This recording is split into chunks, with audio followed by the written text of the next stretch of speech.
She slapped the Mafia boss in public for disrespecting her friend. He smiled and said, "Finally, someone real." The sound echoed through the obsidian lounge like a gunshot, sharp, unmistakable, impossible to ignore. Anna Jean, 23 years old and working her third double shift that week, had just done the unthinkable. She'd struck Damiano Mancini across the face with enough force to leave a mark. And the most terrifying part? He didn't look angry. He looked fascinated. What Anna didn't know was that Damiano Mancini wasn't just another wealthy patron. He was the man who controlled half of Manhattan's underground operations. He was the reason people spoke in whispers.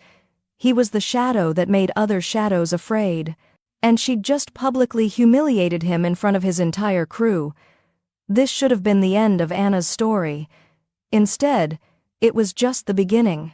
The thing about working at the Obsidian was that the velvet ropes and crystal chandeliers didn't keep darkness out, they just made it look expensive. Anna Jean had learned that lesson 6 months ago when her best friend, Wanda Jones, had confided through tears that she owed money to someone dangerous. Not credit card debt, not student loans, real debt. The kind that came with consequences that couldn't be fixed by payment plans or bankruptcy lawyers. The kind of debt owned by men who didn't send collection letters, they sent consequences. Tonight, the consequences had walked through the door wearing a tailored suit that probably cost more than Anna's entire year of rent. Anna was behind the bar, polishing wine glasses with mechanical precision when she felt the temperature in the room drop. It wasn't literal, the air conditioning was broken again, leaving the lounge warm and stuffy, but there was a shift in atmosphere that made every instinct scream danger. She looked up. 3 men stood in the entrance. 2 were built like mountains stuffed into expensive suits, their eyes scanning the room with professional efficiency. But it was the 3rd man who made Anna's breath catch. He was tall, maybe 6'2", with dark hair slicked back from a face that could have been carved from marble by an angry sculptor. Sharp cheekbones, strong jaw, eyes so dark they looked black in the dim lighting. He moved with the fluid grace of someone who'd never had to ask for anything twice, because people were too afraid not to give it the first time. Damiano Mancini.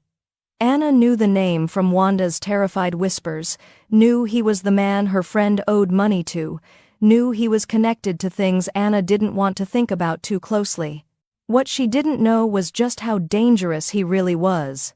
Wanda was at the other end of the bar, her hands trembling as she arranged cocktail napkins into perfect squares. When she saw Damiano, she went so pale Anna thought she might faint. "Wanda," Anna whispered urgently. Moving closer. "What's?" But Damiano was already walking toward them, his bodyguards flanking him like twin pillars of intimidation. The few remaining patrons in the lounge suddenly found reasons to be very interested in their drinks. He stopped directly in front of Wanda.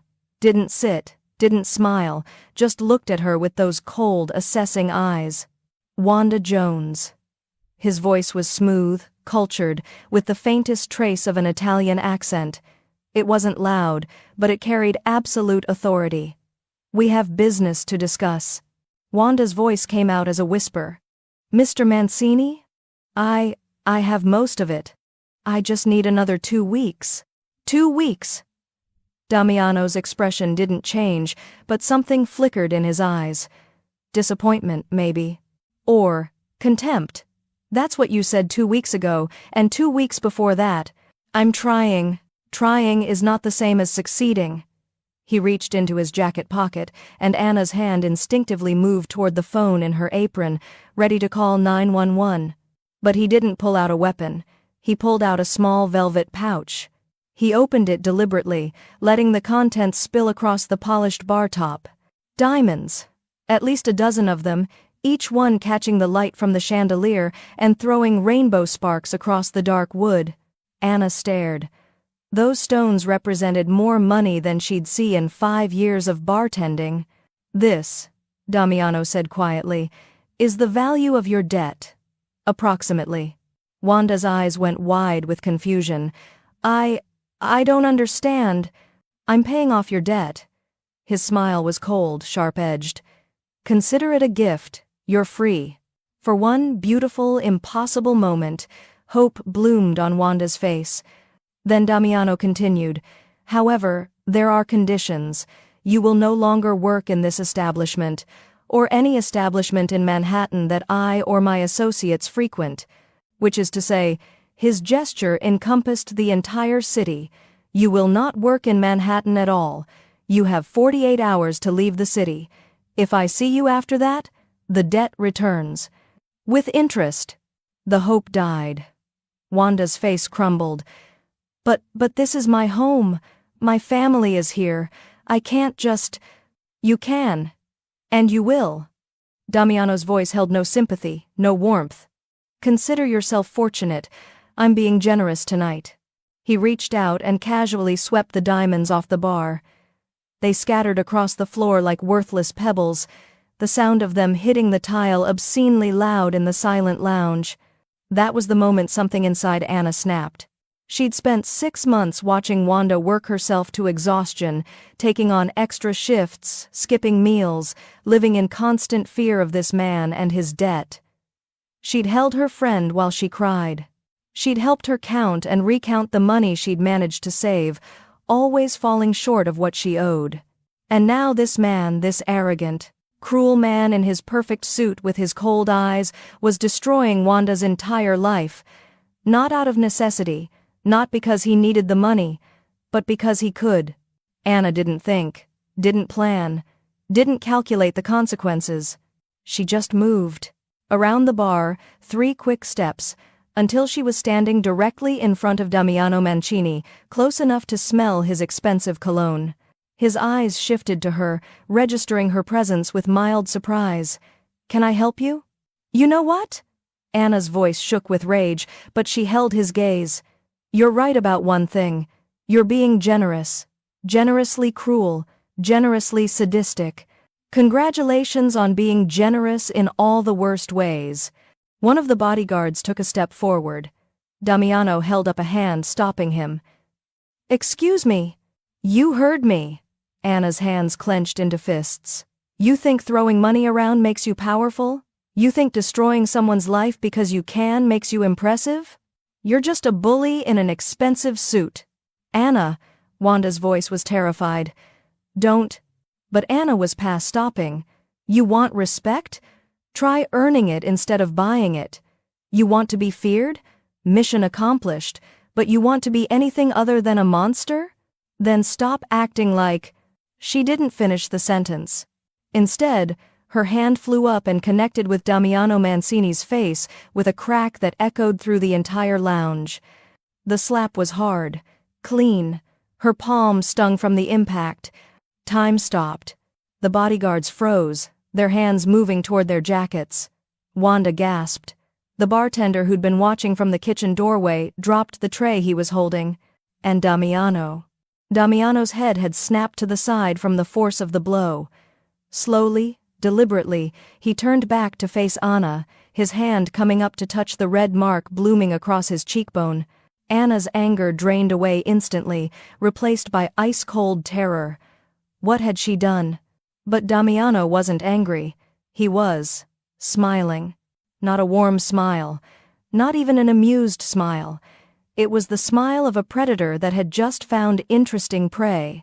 "Interessante," he murmured, his dark eyes locked on hers with an intensity that made her knees weak. Finally, someone real. He stepped closer, close enough that Anna could see the gold flecks in his dark eyes, could feel the heat radiating off his body. "What's your name?" His voice was soft now, dangerous. "Anna." It came out as a whisper. "Anna." He repeated it like he was tasting it. "Anna, who slaps men in public and doesn't apologize. Anna, who thinks I'm a monster." His smile widened fractionally. "You're absolutely right. I am a monster." He reached into his jacket again. This time, he pulled out a business card, pressing it into Anna's trembling hand. "Tomorrow, 10 a.m. That address. Don't be late." He glanced at Wanda. "Your debt is paid. You can stay." "But you—" His eyes returned to Anna. "You have a new debt now. To me. Then he turned and walked out, his bodyguards following, leaving Anna standing in the middle of the obsidian with a business card in her hand and the certainty that her life had just changed forever. Wanda grabbed her arm. Anna, oh my God, do you know what you just did? Anna stared at the door where Damiano had disappeared. I think, she said slowly, I just slapped the most dangerous man in New York. And he smiled, Wanda whispered, her voice filled with horror. Anna, when Damiano Mancini smiles, people disappear. Anna looked down at the business card. Embossed letters, heavy stock, an address in Midtown. She should run. Should leave the city tonight. Should change her name and disappear. Instead, she tucked the card into her pocket. Because beneath the terror, beneath the certainty that she'd made a terrible mistake, was something else. Curiosity.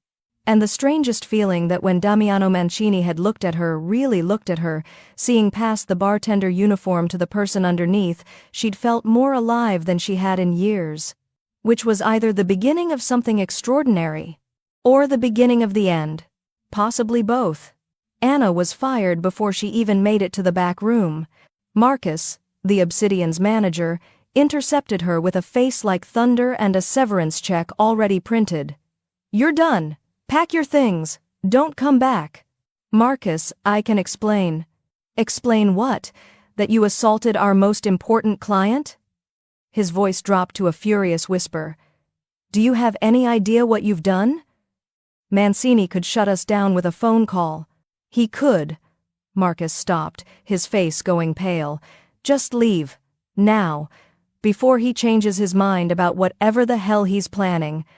Anna grabbed her bag from her locker, her hands shaking so badly she could barely work the combination.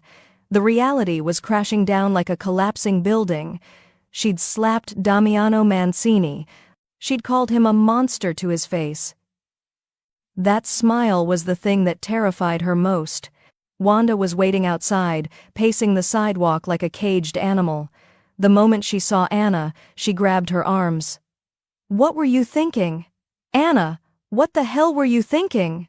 I was thinking he was destroying your life for sport. Anna's voice came out steadier than she felt. I was thinking someone needed to tell him he's not God. He might as well be. Wanda's eyes were wild with fear. You don't understand. Damiano Mancini doesn't forgive. He doesn't forget. People who cross him don't just lose their jobs, Anna. They disappear. He gave me his card. Told me to meet him tomorrow. Wanda went absolutely still. He what? Anna pulled out the heavy cardstock, the embossed letters catching the streetlight. 10 a.m. This address. Don't go. Wanda's voice broke. Please, Anna, don't go. We'll leave the city tonight. Both of us. We'll go to Chicago or Portland or... And then what? Live in fear forever? Wonder when he'll find us? Anna squeezed her friend's hands. He wants something, and whatever it is, I need to face it, for both of us. She didn't sleep that night, just lay in her cramped studio apartment, staring at the ceiling, replaying that moment over and over, the sound of her palm connecting with his face, the way his head had snapped to the side, that predatory smile. Finally, someone real. What the hell did that mean? At 9:30 a.m., Anna stood outside a gleaming tower in Midtown, staring up at the building that housed Mancini Global. The lobby was all marble and steel, aggressively modern, with security that looked more military than corporate. She gave her name to the front desk. The receptionist's professional smile flickered when she checked the system. Mr. Mancini is expecting you. 42nd floor. Someone will escort you. The elevator ride felt like ascending to her own execution. The doors opened onto a reception area that could have been featured in an architecture magazine. Floor-to-ceiling windows overlooking Manhattan. Minimalist furniture that probably cost more than her car. Everything pristine, controlled, sterile. The perfect mask for whatever darkness lived underneath. A woman in a severe black suit appeared. Miss Jean, this way. Anna followed her down a hallway lined with abstract art that probably had 7-figure price tags. Her heart hammered against her ribs. Every instinct screamed at her to run. Then she was standing in front of massive double doors. The woman knocked once and opened them without waiting for a response. Damiano's office was enormous. More windows, more minimalist luxury. A massive desk that looked like it had been carved from a single piece of black marble, and behind it, the man himself. He looked different in daylight. No less dangerous, but somehow more real. His suit was charcoal gray today, perfectly tailored, his dark hair slightly less severe. The red mark from her slap was gone or expertly concealed. "Miss Jean." He didn't stand, just gestured to the chair across from him. "Punctual, I appreciate that." Anna sat because her legs were shaking. She forced herself to meet his eyes. "Let's skip the pleasantries. What do you want?" That almost smile appeared. Direct, also appreciated. He slid a document across the desk. "First, this." Anna picked it up. It was official, stamped, notarized, Wanda's name at the top, and across the middle in bold letters, "P.A.D. in full." "Her debt is settled," Damiano said, his voice matter-of-fact. "She can stay in the city, work wherever she wants, no conditions." Anna stared at the document, her mind racing. "Why?" "Because you asked me to. In your own unique way." "I didn't ask. I insulted you and hit you." "Yes. And it was the most honest interaction I've had in years." Damiano leaned back in his chair, studying her with those unsettling dark eyes. "Do you know what my days consist of, Miss Jean? People lying to me. People trying to manipulate me. People telling me exactly what they think I want to hear. It's exhausting. And then you," he gestured, almost admiringly. "You looked at me like I was dirt on your shoe and told me exactly what you thought. So you cleared a $40,000 debt because I was rude to you? I cleared it because I want something from you, and I don't want you distracted by loyalty to your friend." He pulled out another document. "This is a contract, employment contract. The position is personal strategy consultant." Anna took it warily. The salary figure made her eyes widen. This is more than I'd make in 2 years. You'll earn it. Your job will be simple. Attend my business meetings, assess the people I'm dealing with, and tell me the truth. Are they lying? Are they trustworthy? Are they trying to manipulate me? You have an instinct for people, Miss Jean. I saw it last night. You read the room, read me, and made a decision. A stupid decision that got me fired. A brave decision that intrigued me." He leaned forward, his intensity suddenly focused entirely on her. "I don't need another yes man. I don't need another perfectly polished assistant who's terrified of me. I need someone who will tell me the truth, even when it's uncomfortable. Especially when it's uncomfortable." "That's you." Anna's mind spun. This was insane. Working for a man who was clearly far more than just an import businessman, working for someone dangerous. But Wanda's debt was paid. Wanda was safe. And if she said no? What happened then? "What if I refuse?" she asked quietly. Damiano's expression didn't change. "Then you leave. Wanda's debt stays paid. You're both free. But," he paused, "you'll always wonder what would have happened if you'd been brave enough to say yes. It wasn't a threat. It was worse. It was a challenge." Anna looked at the contract, looked at the man across the desk with his cold eyes and dangerous smile. "This is a mistake. This is the biggest mistake of your life. Where do I sign?" she heard herself say. Damiano's smile widened, still predatory, but now with something else underneath. Satisfaction, anticipation. "Welcome to Mancini Global, Miss Jean." He pushed a pen across the desk. "I think this is going to be very interesting." Anna's first day at Mancini Global started with a designer suit she couldn't afford and a panic attack in the bathroom. The suit had been delivered to her apartment at 7 a.m. Black, perfectly tailored, with a note in sharp handwriting. "You represent me now. Dress accordingly. DM." Now she sat in a glass-walled conference room, surrounded by men in $1,000 suits discussing import tariffs and logistics optimization in tones that suggested they were talking about something else entirely. Damiano sat at the head of the table, his presence commanding without effort, his dark eyes occasionally flicking to her with an expression she couldn't read. "Miss Jean." His voice cut through the corporate jargon like a blade. "Your assessment?" Every eye in the room turned to her. Anna's throat went dry. The man who'd been presenting, silver-haired, expensively dressed, with a smile like a shark, raised an eyebrow. "I'm sorry, who is this?" "My consultant," Damiano said smoothly. "Miss Jean, Mr. Castellano has just proposed a partnership that would expand our Eastern distribution network. Your thoughts?" Anna looked at Castellano. Really looked. The way she used to look at customers at the Obsidian, reading the micro-expressions, the tells, the things people thought they were hiding. His smile was too wide, his hands kept moving to adjust his watch, and when he'd outlined the profit projections, his eyes had shifted, left the classic tell of someone constructing a lie. "He's lying," Anna said. The room went silent. Castellano's smile froze. "Excuse me? The numbers don't work. You quoted a 40% increase in efficiency, but you didn't account for seasonal variation or the existing supply chain disruptions in that region.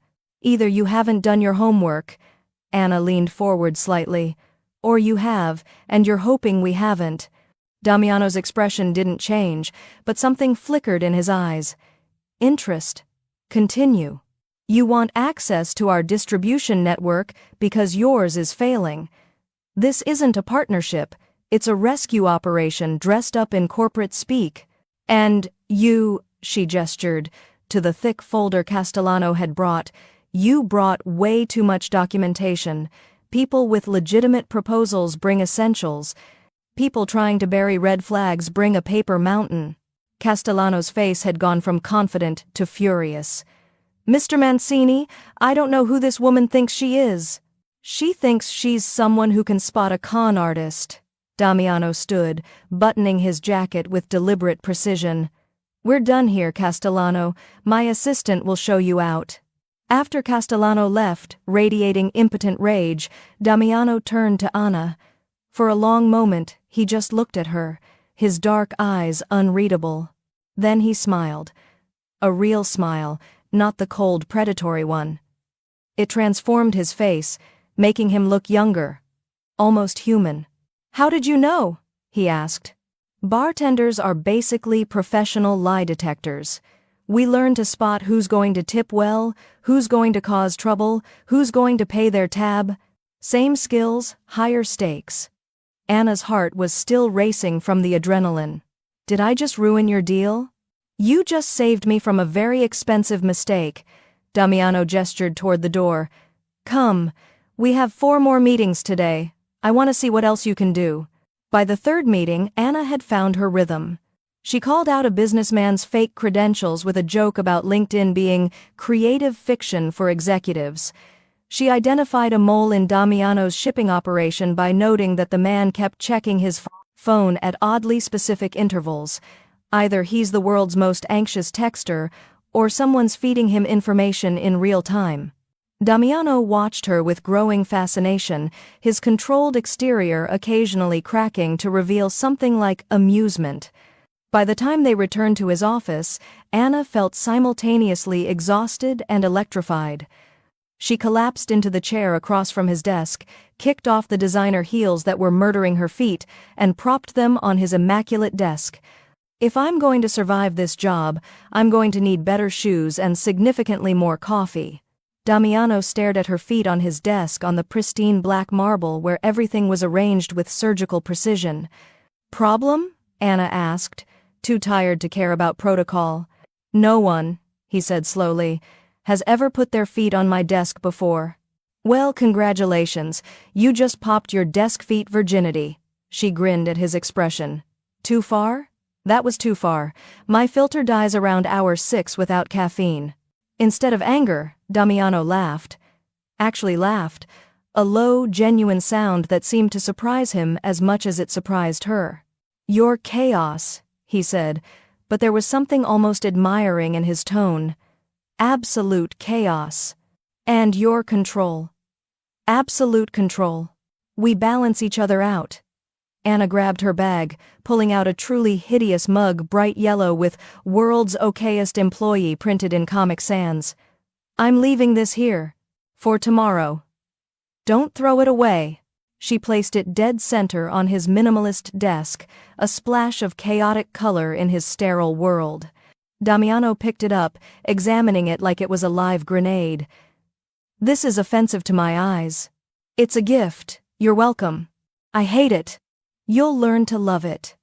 Anna stood, wobbling slightly in the heels she'd put back on. Same time tomorrow, boss?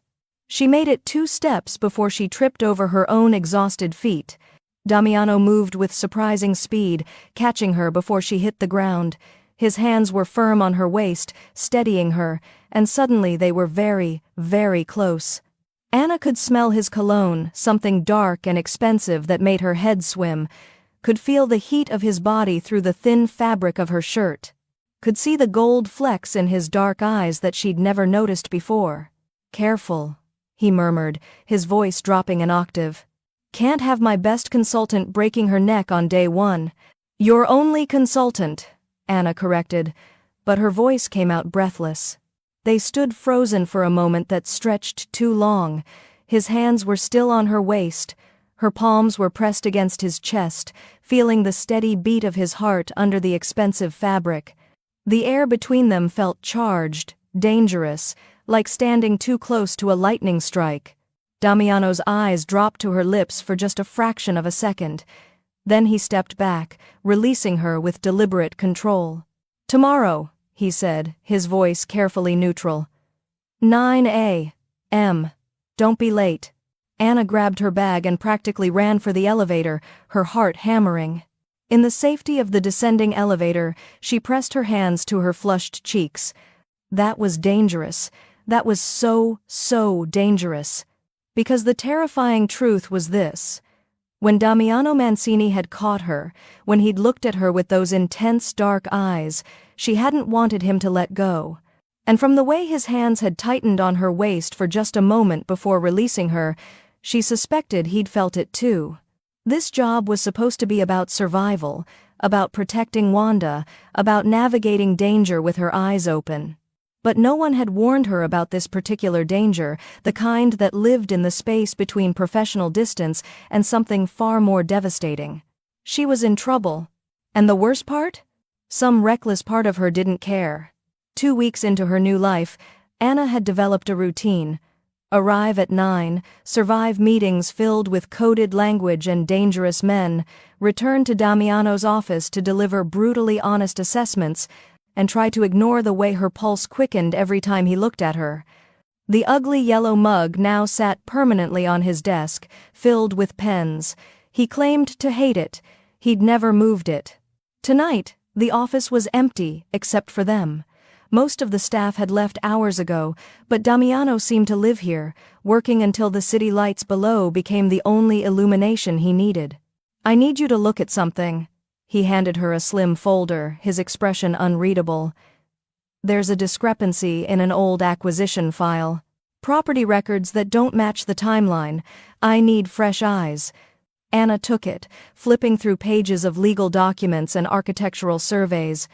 This is from 15 years ago. Why does it matter now? Because inconsistencies matter, even old ones. His voice was carefully neutral. Take your time. Let me know what you find. He disappeared into the attached conference room, leaving Anna alone with the file and the unsettling feeling that she'd just been handed a test she didn't understand. She spread the documents across his desk, her bartender-trained pattern recognition kicking in. Property deed, insurance claim, building permits, and a photograph slipped out from between 2 pages. It showed a building old, elegant, with ornate stonework that spoke of old-world craftsmanship, but the photo had been taken after a fire. The structure was gutted, blackened, skeletal, ash and destruction where beauty had been. Anna turned it over. On the back, in faded ink, Mancini and Sons, 2010. Her breath caught. This wasn't just a random property. This was personal. She looked closer at the insurance documents. The claim had been denied, arson suspected but never proven. The business, a legitimate importing firm, she realized with surprise had been destroyed, and the family had received nothing. Find something interesting? Anna jumped.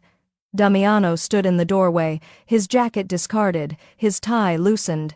He looked less controlled than usual, more human, and his eyes were fixed on the photograph in her hands. I found... Anna hesitated, choosing her words carefully. I found the discrepancy. The insurance company claimed arson to avoid payment, but the fire marshal's report suggests electrical failure. Someone falsified records. Yes. Damiano walked to the window, his back to her. They did. This was your family's business. My father's. And my grandfather's before him. His voice was flat, emotionless, which somehow made it worse. 3 generations of legitimate work, destroyed in one night. The insurance company was owned by the Luciano family. They needed our competition eliminated. A convenient fire solved their problem. Anna stood, still holding the photograph. How old were you? 17. Old enough to understand what we'd lost. Old enough to know we had no legal recourse because the Lucianos owned the judges, the investigators, the system. He turned to face her, and for the first time, she saw something raw in his expression. My father tried to rebuild, took loans from people he shouldn't have, died of a heart attack 3 years later, buried in debt and shame. So you rebuilt it yourself. Differently. Anna understood now. The import business wasn't just business. It was revenge, dressed in legitimacy. You became what they were. I became what I had to be to survive. Damiano's jaw tightened. And to make sure no one could ever take anything from me again.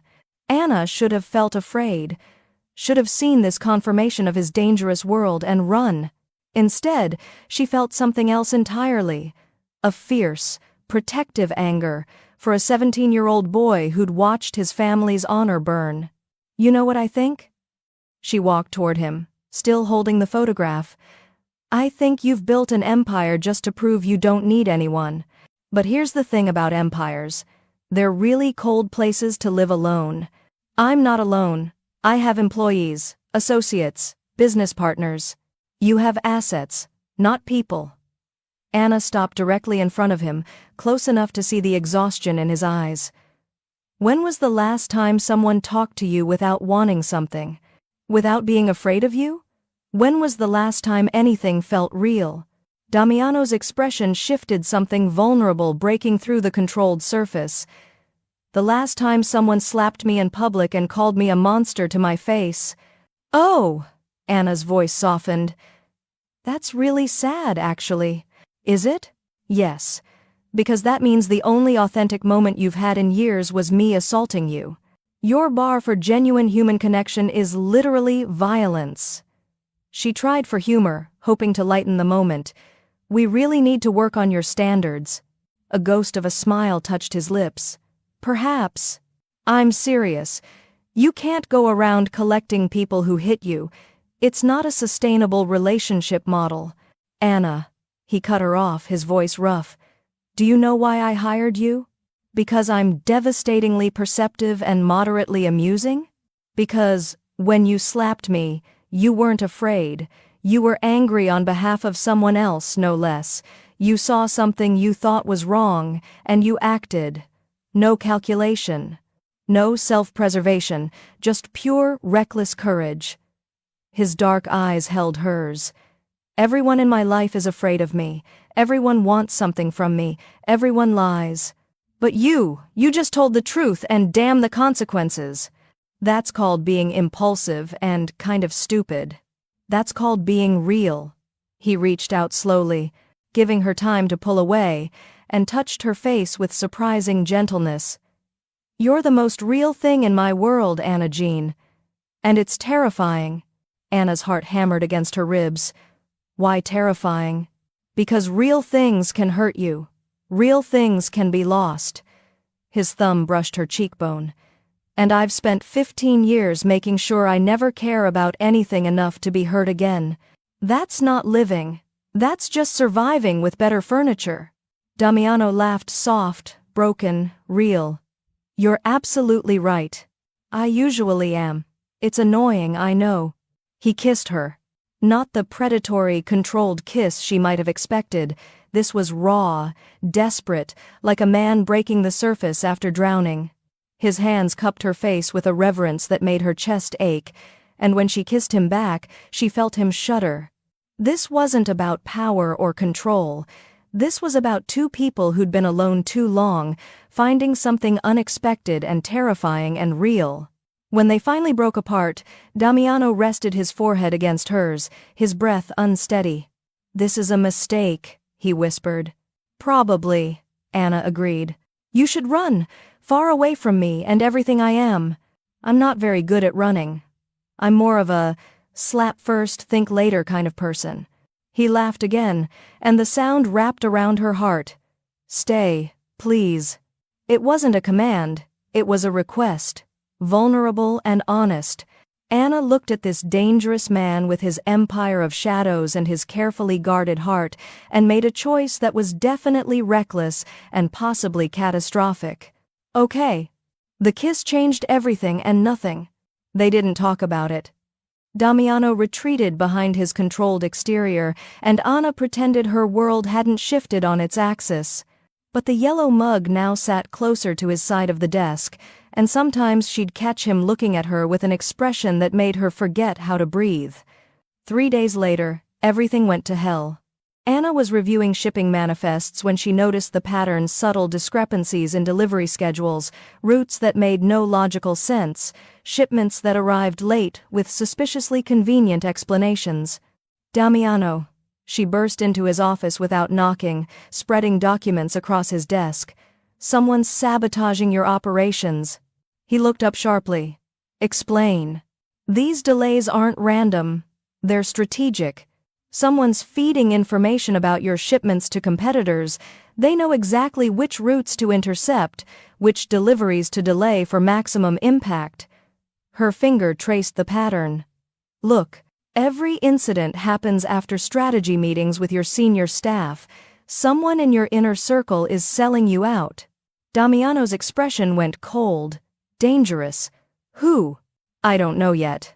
But I can narrow it down." Anna pulled up her notes. "Only 5 people have access to this level of detail. Your CFO, your head of operations, your legal counsel, Marco." Damiano's voice was quiet, lethal. "My legal counsel. He's been with me for 8 years. He's also been checking his phone during sensitive meetings, always at the same times, and last week, when you discussed the Brooklyn expansion, he left immediately after. That shipment was hit 2 days later." Damiano stood, his controlled facade cracking to reveal the dangerous man underneath. "If you're right." "I'm right. I've watched him for 3 days. Every pattern matches." Anna met his eyes. "The question is, who's he working for?" "The Lucianos." Damiano's hands clenched. "They've been trying to undermine my operations for months. This is how." He pulled out his phone, his jaw tight. "I'm calling a meeting. Tonight. Marco and the others. No." Anna grabbed his wrist. "If you confront him directly, you'll show your hand. He'll warn whoever he's working for, and you'll lose your chance to stop them." "Then what do you suggest?" Anna thought fast, her mind racing through possibilities. "Give him false information, something big enough to be tempting, see if it gets leaked." Damiano studied her for a long moment, then he nodded. "There's a shipment arriving Friday, high value. If I tell Marco the route and it gets intercepted, we'll have confirmation. And then? Then I deal with it." His voice held a finality that made her shiver. "But first, I need to know exactly what we're facing." He unlocked a drawer in his desk and pulled out a slim folder marked with red tape. "This is classified. Only 3 people know what's in here: myself, my head of security, and now you." Anna took it carefully. Inside were detailed intelligence reports on the Luciano family, their operations, their weaknesses, their connections. It was the kind of information that could get someone killed. Why are you showing me this? Because I trust you. Damiano's dark eyes held hers. And because if something happens to me, you need to know what you're dealing with. Nothing's going to happen to you. Anna. His voice softened. The Lucianos don't play games. If they're moving against me this aggressively, it means they're planning something bigger than sabotage. You need to be prepared. Fear coiled in her stomach. Prepared for what? To run, to disappear, to save yourself. He touched her face gently. When this starts, I want you out of the city. Tonight, I'll have my security team take you somewhere safe. No. Anna's voice was flat, absolute. Anna? No. She stepped closer, defiant. I didn't take this job to run at the first sign of danger. You trusted me with this information because you need someone on your side. Someone who isn't afraid to tell you the truth. So here's the truth. I'm not leaving. Whatever happens, we face it together. You don't understand what you're risking. I understand perfectly. You're the one who doesn't understand. Anna's eyes blazed. I'm not some fragile thing you need to protect. I'm your partner in this. So stop trying to send me away and start trusting that I can handle it. Damiano stared at her, something like awe breaking through his concern. You're infuriating. You're controlling. We're even. A ghost of a smile touched his lips. Then it vanished, replaced by cold calculation. All right, we do this together, but you follow my lead. Understood? Understood. He pulled out his phone. I'm calling Marco now, telling him about a meeting tomorrow night, a negotiation with a new supplier in Red Hook, high stakes, confidential. But there's no meeting. Exactly. If the Lucianos show up at that location, we'll know Marco leaked it. And we'll be ready. Anna's heart raced. What's your plan? I'm going to the location with minimal security. Make it look vulnerable. When they make their move, we'll have proof of Marco's betrayal and grounds to eliminate the Luciano threat permanently. That's insane, you're making yourself bait. I'm ending this. His voice was steel. The Lucianos destroyed my family once. I won't let them do it again. Anna recognized that tone, the same immovable determination she'd seen in his eyes when he talked about the fire. And where will I be during this suicide mission? Here. In this office, behind security that could stop a military assault. Damiano's expression softened. Safe. Anna nodded slowly.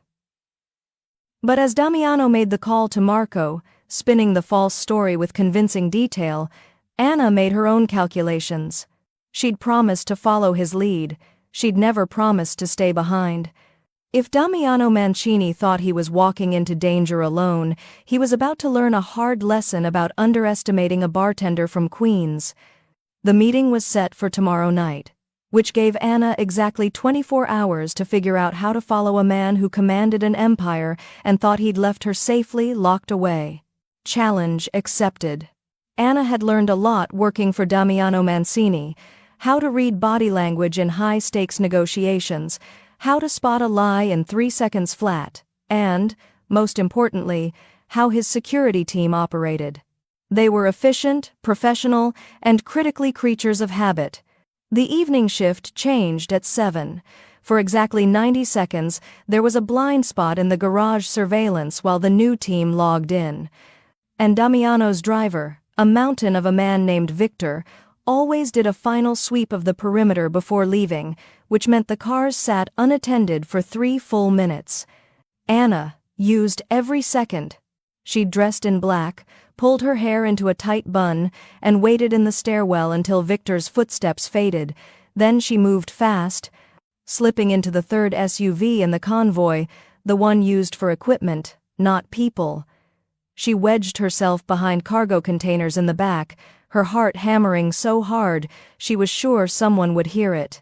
The vehicles loaded up. Damiano's voice carried from outside giving final instructions, then doors slammed, engines started, and they were moving. Anna tried to breathe quietly, cramped in her hiding spot, every instinct screaming that this was insane. But the image of Damiano walking into a trap alone, making himself bait for the family that had destroyed his father, she couldn't let that happen, even if he'd be furious when he found her. The drive took 40 minutes. When they finally stopped, Anna heard car doors opening, low voices conferring. She waited until the footsteps moved away, then carefully emerged from her hiding spot. They were at an abandoned dock in Red Hook, exactly the kind of desolate location perfect for an ambush. Rusted shipping containers formed a maze around them, and the East River lapped against rotting pier posts. The moon was hidden behind clouds, making the darkness feel oppressive, heavy with threat. Anna crept around the SUV, staying low, trying to orient herself. "Anna." She froze. That voice, low, dangerous, absolutely furious. Damiano stood 10 feet away, his entire body radiating lethal control. His security team had fanned out around the perimeter, but his focus was entirely on her. "I can explain," she started. "Explain?" His voice was quiet, which somehow made it more terrifying. "Explain how you deliberately disobeyed direct instructions? Explain how you compromised this entire operation? Explain how you—" He stopped, his jaw working, and Anna realized with surprise that beneath the rage was something else. Fear. He was afraid for her. "I couldn't let you do this alone," she said quietly. "You were walking into a trap. That was the plan. The plan was stupid. You were going to get yourself killed to prove a point. And your plan was what? To get yourself killed alongside me?" Damiano closed the distance between them in 3 strides, his hands gripping her shoulders. "Do you have any idea what you've done? If the Lucianos come, if this goes wrong, then we face it together." Anna met his eyes without flinching. "You gave me access to everything. You called me your partner. Did you think that was just a title? Did you think I'd sit in your office and wait to hear if you survived? I thought you'd be safe." "I don't want safe." Her voice rose, echoing off the containers. "I want you alive. I want us to have more than 1 kiss and 3 weeks of pretending we don't feel what we feel. I want a chance at something real, and that means not letting you throw your life away for revenge." Damiano stared at her, his dark eyes blazing with emotion, anger, fear, and something fiercer. Then he pulled her against him and kissed her like the world was ending. It was desperate, consuming, nothing like the careful kiss in his office. This was raw need and absolute terror, the acknowledgement that they might not survive the night, that this might be all they had. When they broke apart, both breathing hard, Damiano rested his forehead against hers. "You're the most infuriating woman I've ever met," he whispered. "You're the most suicidally stubborn man I've ever met. We're perfect for each other." A choked laugh escaped him. "If we survive this—" "When we survive this," Anna corrected. "When we survive this," he conceded, "we're having a serious conversation about you following orders. I look forward to ignoring it." She touched his face, tracing the sharp line of his jaw. "Whatever happens in there, whatever we're walking into, I don't regret coming. I'd do it again." Damiano's expression softened, transformed by something that looked dangerously close to love. "You're either the bravest person I know or the most reckless. Why not both?" He kissed her forehead, gentle and reverent. Then his expression shifted, hardening into the controlled mask she recognized, the dangerous man who'd built an empire from ash. "Stay close to me. If shooting starts, you get behind cover immediately. You do exactly what I say when I say it. Understood?" "Understood." One of his security team approached a lean man with cold eyes named Paolo. "Sir, we've got movement. 2 vehicles approaching from the south. They're trying to stay off the main roads." "The Lucianos." Damiano's voice was ice. "How many?" "At least 8 men, possibly more."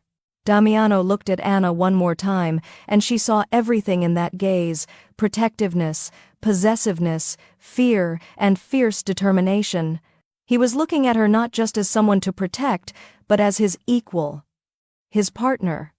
The person he trusted to stand beside him when everything fell apart. "Together," he said quietly. Together, Anna agreed.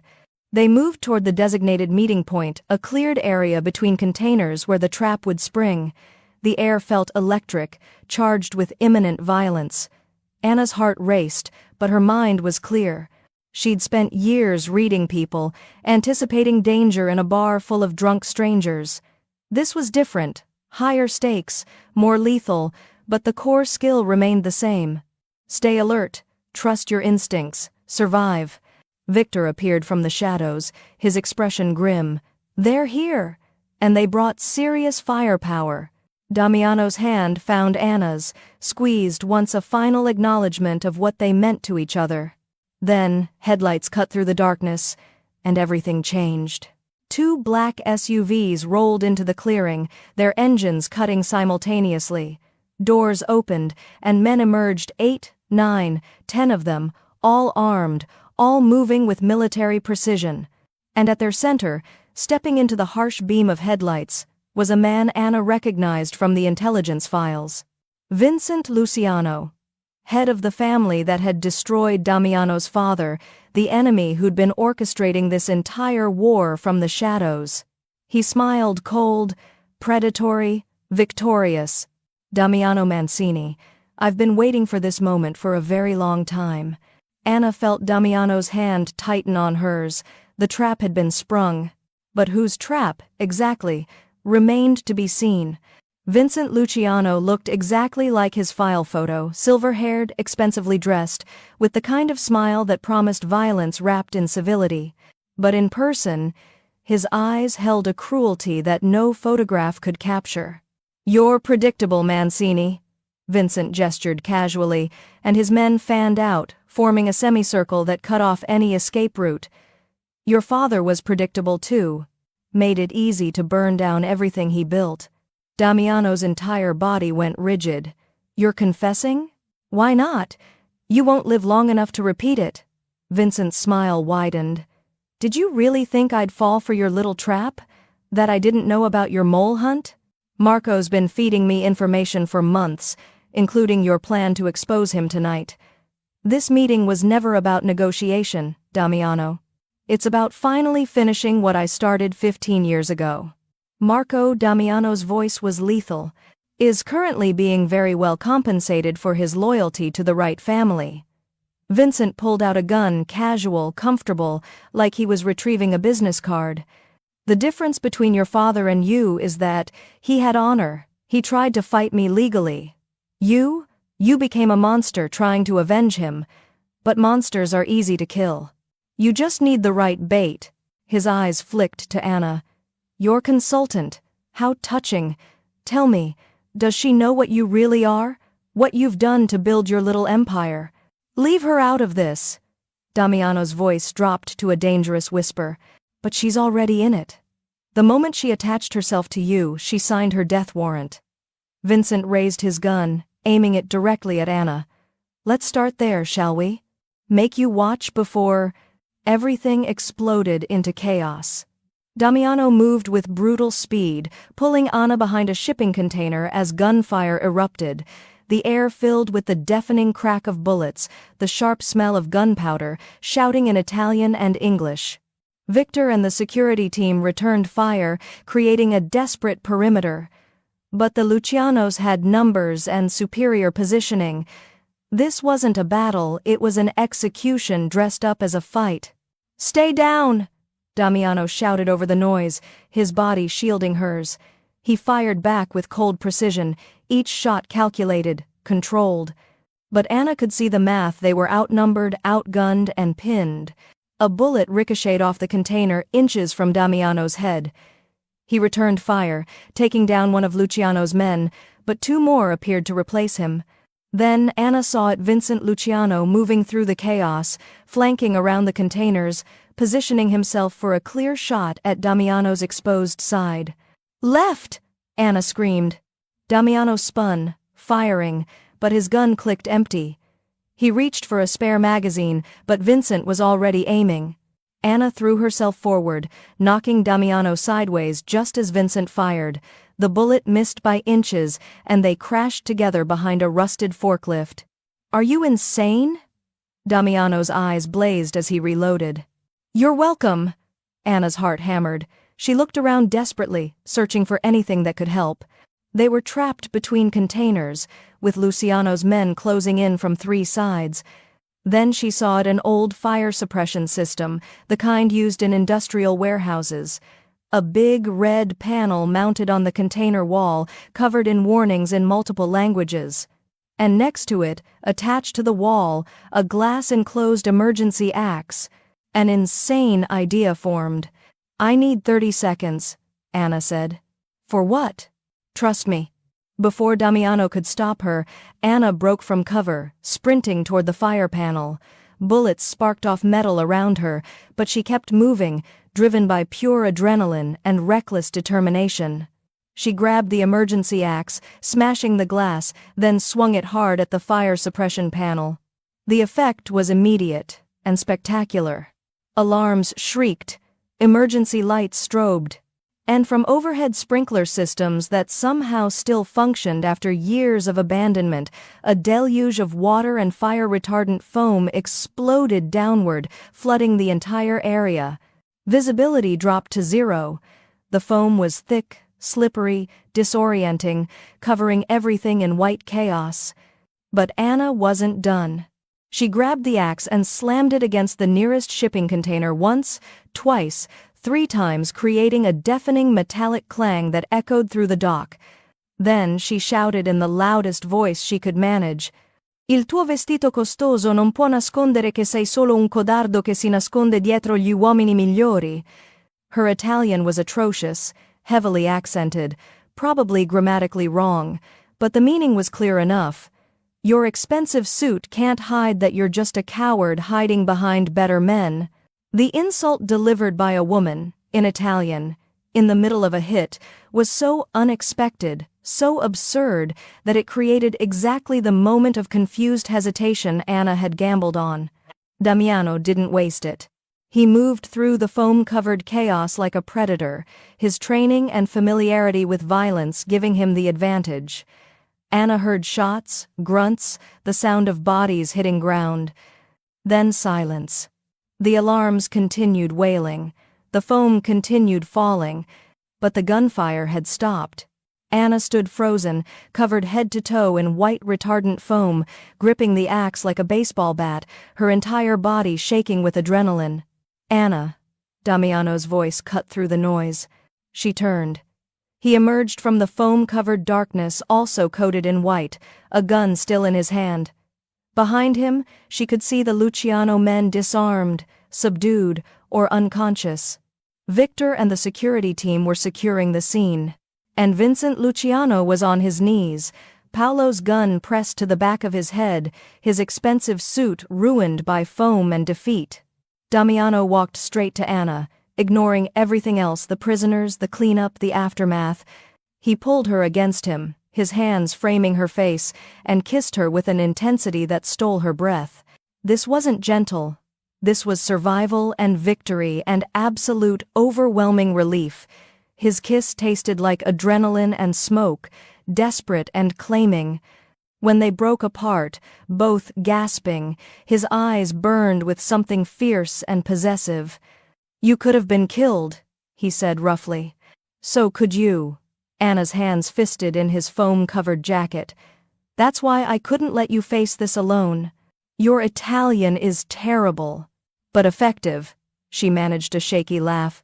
"Did I say what I meant to say?" "Close enough. You called him a coward hiding behind better men, in possibly the worst accent I've ever heard." Despite everything, the violence, the danger, the bodies, Damiano smiled. Really smiled, with warmth and wonder. "You're incredible. Insane but incredible. We match." He kissed her again, softer this time, reverent. "You saved my life with a fire extinguisher and an insult. Fire suppression system, and I prefer to think of it as creative problem-solving." Victor approached, clearing his throat. "Sir, the police will be here soon. We need to move." Damiano nodded but didn't release Anna. "Handle Vincent. Make sure Marco is secured too.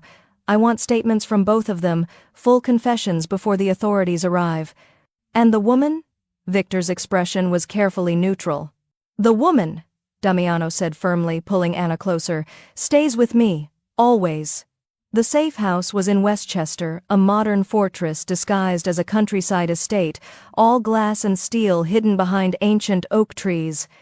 Damiano's security team had swept it twice before allowing them inside, but Anna barely registered the precautions. She was running on fumes, adrenaline crash making her hands shake as she followed Damiano through the minimalist interior. He moved stiffly, favoring his left side. During the chaos, she'd seen him take a hit, not a bullet, but something had connected hard enough to leave damage. "Sit." Anna pointed to the leather sofa in the living room. "Let me see." "I'm fine." "You're bleeding through your shirt. Sit down before you fall down." For once, Damiano didn't argue. He sank onto the sofa with a barely suppressed wince, and Anna retrieved the first aid kit Victor had left on the counter. Her hands were steadier now, focused by purpose. She helped Damiano out of his jacket and shirt, revealing a nasty gash along his ribs not deep enough for stitches, but angry and bleeding. "This is going to sting," she warned, dampening gauze with antiseptic. "I've had worse." "I know. That's not comforting." Anna cleaned the wound with gentle efficiency, hyper-aware of every point of contact, her fingers on his skin, the warmth of his body, the way his breathing changed when she touched a particularly tender spot. The intimacy of the moment felt more profound than any kiss. This was trust in its purest form, him allowing her to see his damage, her caring for his wounds without flinching. "You were remarkable tonight," Damiano said quietly, watching her work. "I've seen trained soldiers freeze under less pressure. But you ran toward danger, created chaos out of nothing. Saved everyone with a fire extinguisher and terrible Italian." "Fire suppression system," Anna corrected automatically, applying butterfly bandages with careful precision. "And my Italian may be bad, but it worked." "It was perfect." His hand came up, catching hers, stilling her movements. "Anna, I need to tell you something. About the fire. About everything." She set down the gauze and met his eyes. "Okay." Damiano took a breath, and she watched him gather the words, this man who commanded empires and controlled everything, struggling to articulate something real. "When my father's business burned, I was 17, old enough to understand we'd lost everything, but too young to stop it. I stood outside that building and watched 3 generations of honor turn to ash." His voice was raw, stripped of its usual control. "My father tried to rebuild legitimately. Took loans from dangerous people. The debt destroyed him literally. His heart gave out from the stress. I found him in his office, surrounded by bills he couldn't pay, broken by a system that protected the people who'd destroyed us."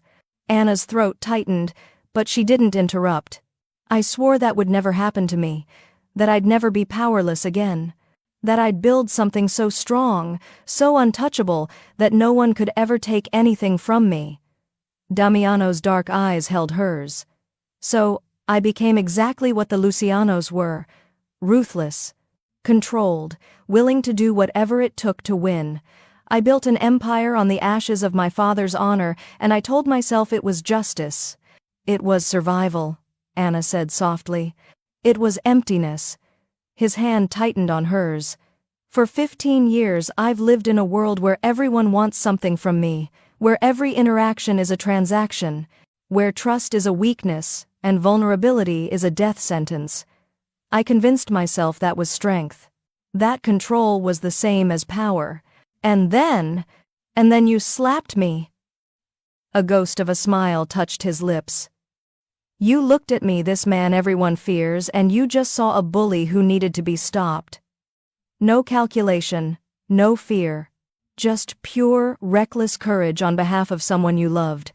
It was the most real thing anyone had done in my presence in years, maybe ever." Anna felt tears prick her eyes. "Damiano, let me finish." He pulled her closer, his hands framing her face with heartbreaking gentleness. "You didn't just slap me, you woke me up. You showed me what I'd become, what I'd lost in pursuit of control. And then you refused to leave, even when I tried to send you away. even when staying meant walking into danger. You stood beside me, chaos and courage and absolute loyalty, and you made me remember what it felt like to care about something beyond revenge and power. I care about you, Anna whispered. The real you, not the empire or the control or the dangerous reputation. You, the man who keeps an ugly yellow mug on his desk because it makes him smile. The man who lost everything and built it back through sheer determination. The man who's so afraid of being hurt that he's spent 15 years not living at all. Damiano's composure cracked. He pulled her against him, burying his face in her hair, and she felt him shudder. I don't know how to be anything else. Then learn. With me. Anna wrapped her arms around him carefully, mindful of his injury. You don't have to be that person anymore. The war with the Lucianos is over. Vincent is going to prison. Marco's betrayal is exposed. You won. You can finally stop fighting. I don't know if I can. Yes, you can, because you're not alone anymore. She pulled back to look at him. You have me, and I'm not going anywhere. Even when you're controlling and overprotective and trying to lock me in your office for my own safety, even when you make terrible decisions about walking into traps alone, I'm staying. Damiano's eyes glistened with unshed tears. Why? Because underneath all that armor, you're good. You protected Wanda. You paid her debt when you could have destroyed her. You gave me a chance when you should have had me arrested for assault. You're capable of extraordinary kindness, you just forgot how to let yourself feel it. Anna Jean, he said her full name like a prayer. I want to be different. For you. With you. I want to use this power I've built for something other than revenge. I want... He stopped, struggling. I want to deserve you. You already do. Anna kissed him softly. But if you want to build something better, I'll help you. We'll transform your empire into something honorable. Something your father would be proud of. A legacy. Damiano's voice was wondering, like he'd never considered the concept. Not just power, but purpose. Exactly. He kissed her then deep, slow, reverent. Not the desperate passion of survival, but something richer. A promise, a vow. The acknowledgement that they'd found something rare and precious in the midst of darkness. When they broke apart, Damiano rested his forehead against hers. I love you. I don't know when it happened, maybe when you slapped me, maybe when you put that hideous mug on my desk, maybe tonight when you saved my life with a fire suppression system. But I love you, completely. Terrifyingly. I love you too. Anna smiled through tears. Your terrible control issues, your dramatic intensity, your secret softness that you think you hide so well, all of it. Stay with me, not as my consultant or my employee, as my partner, my equal. Help me build something worth having. On one condition. Anything. We establish a foundation. For people like Wanda, people drowning in debt, exploited by predators. We use your resources, your connections, to help them. Turn your power into protection for people who need it. Damiano's smile was real, warm, transformative. Done. We'll call it the Elena Mancini Foundation. After my mother. She would have liked you.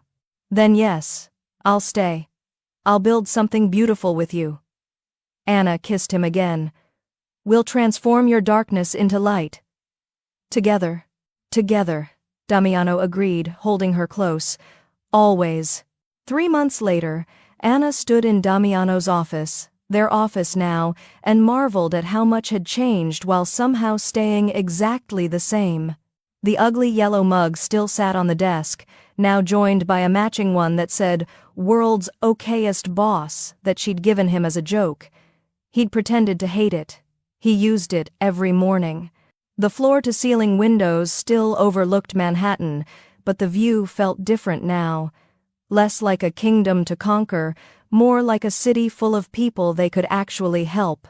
Damiano entered, carrying 2 folders and wearing the expression he got when he was planning something. I have something for you. If it's another impossible deadline, I'm going to need coffee first. It's better than coffee. He placed the folders on the desk with careful ceremony. Open them. Anna picked up the first one. Inside were legal documents, dense, official, stamped with corporate seals.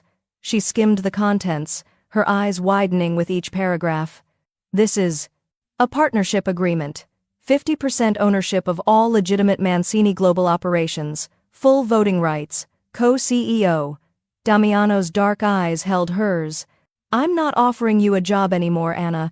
I'm offering you an empire, as my equal. Anna stared at the documents, her heart racing. Damiano, this is worth everything. I know. He moved closer, his intensity focused entirely on her.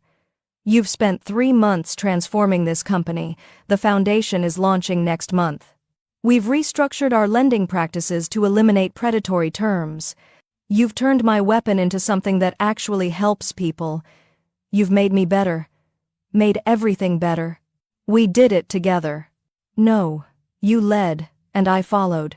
For the first time in 15 years, I'm building something I'm actually proud of. He touched her face gently. You deserve this. Not as a gift, but as recognition of what you've already accomplished. Anna's throat tightened. She opened the second folder.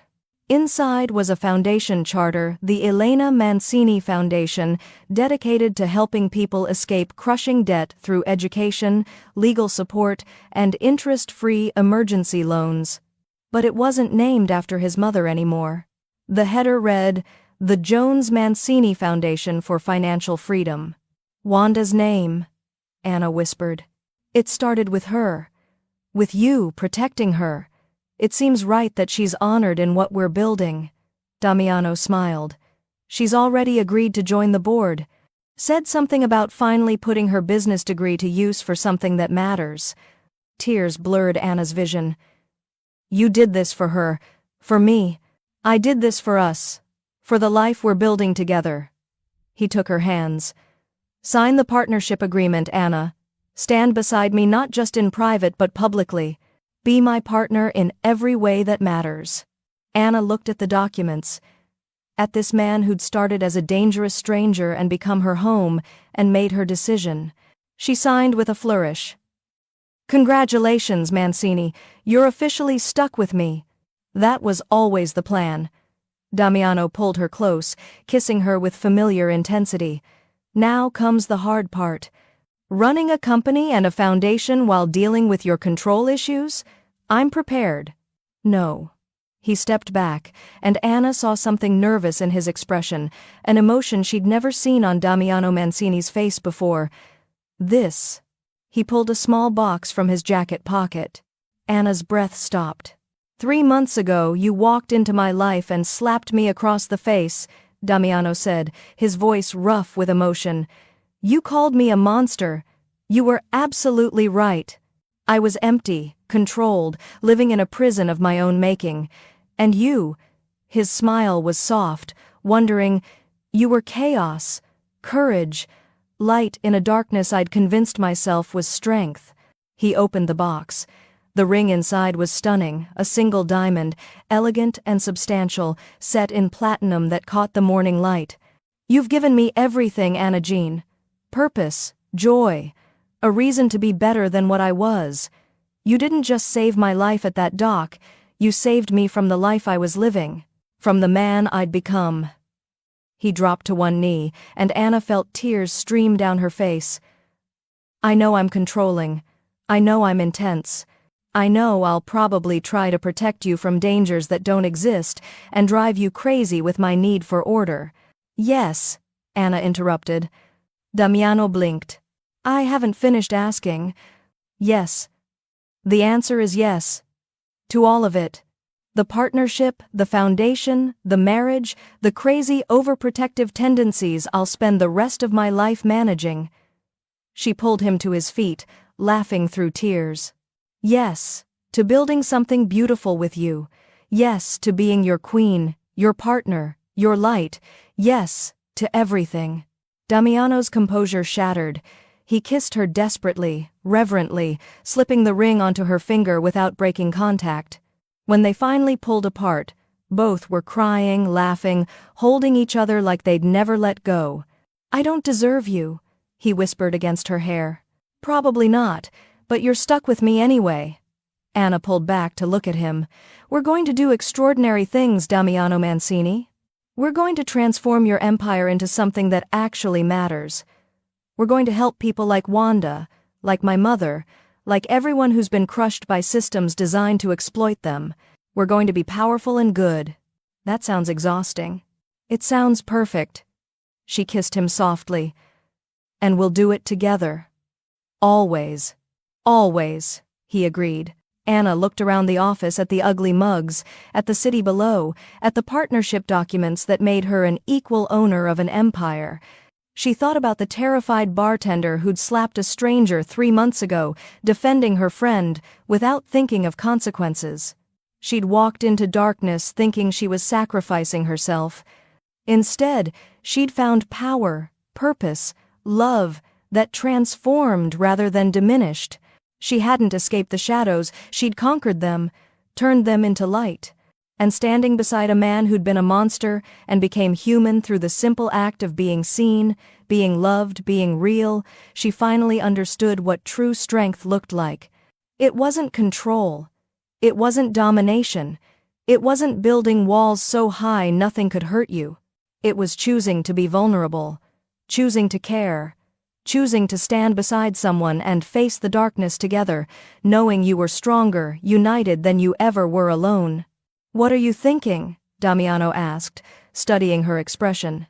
Anna smiled, fierce and free. I'm thinking that slapping you was the best decision I ever made. And the partnership? Second best. She kissed him, tasting their shared future bright and complicated and absolutely real. Now let's go change the world, Mr. Mancini. After you, Mrs. Mancini-to-be. They walked out of the office, hand in hand, two people who'd found each other in the most unlikely circumstances and built something extraordinary from chaos and courage and a love that refused to be anything less than transformative.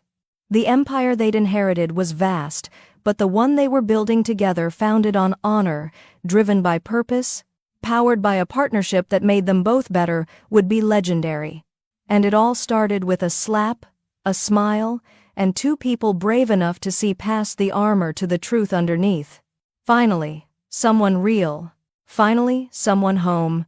If you want more stories that make you feel something, stories that remind you why romance and danger and wit make the perfect combination, then subscribe to Bella's Stories. We're building a community of people who believe in powerful storytelling. Join us. Click subscribe, explore our other videos, and let's keep telling stories that matter. See you in the comments. Tell me your favorite moment from this story.